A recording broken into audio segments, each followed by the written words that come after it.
So here's my most recently assembled violet near-UV laser. I extracted this laser diode out of a Blu-ray. See the module, the lens, and the acrylic aerogel for installation. And I have it bonded using silicone to the first heatsink there. And I have another heatsink right here for thermal stability overall. And here I have a 5-volt fan that's cooling the entire module, powered via this VTPL switching power supply. Here's the driver consisting of the LM33AT semiconductor. For power, I'm using a 305 watt computer power supply as the power source for the laser diode. The laser diode has a power output of 50 milliwatts. And considering the setup here, I could also be pushing it a bit more than that. I'm going to show you what this laser is capable of doing to certain materials, as well as experiments in fluorescence. And I'm going to show you what these laser cube prisms are capable of doing within the emission state of the laser. Laser cube prisms have fantastic optical properties. These smaller prisms were extracted from DVD players, including Blu-ray players as well.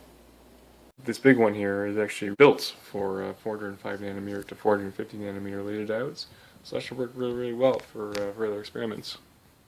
Here's the laser fired up here.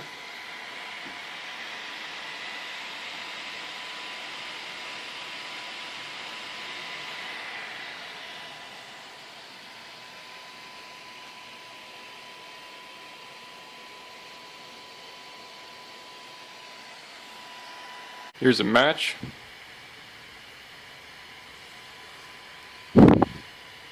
Instant ignition.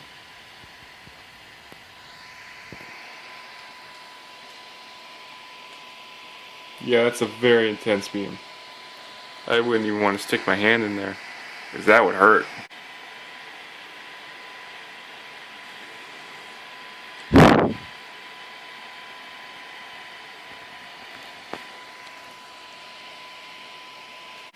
This laser has decent range before it starts to diverge.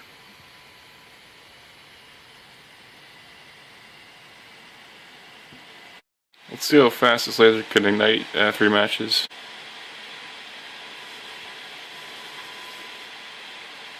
Nice.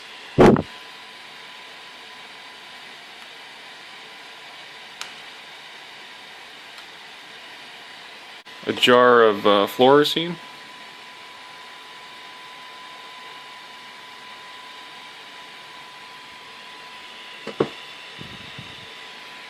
And another jar of green and orange fluorescence.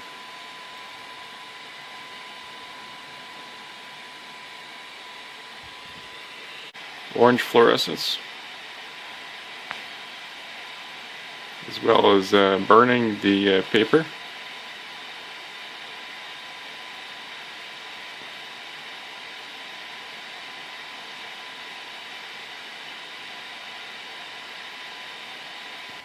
Cardboard.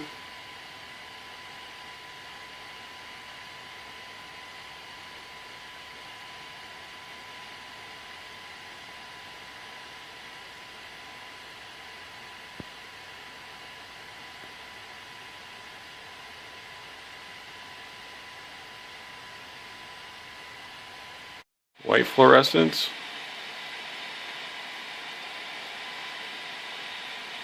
Plumber's tape.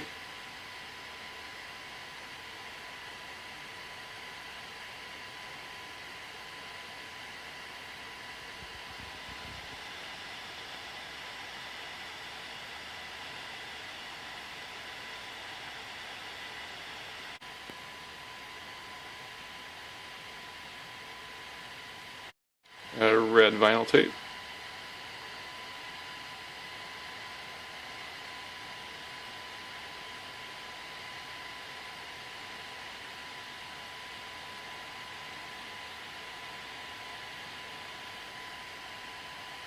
Laser can also engrave wood with ease.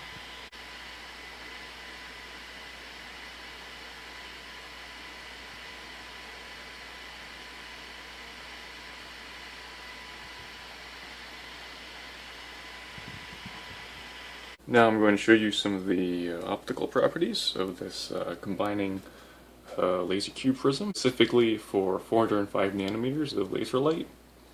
This prism can withstand 5 watts of laser light power. Obviously, we're not going that high.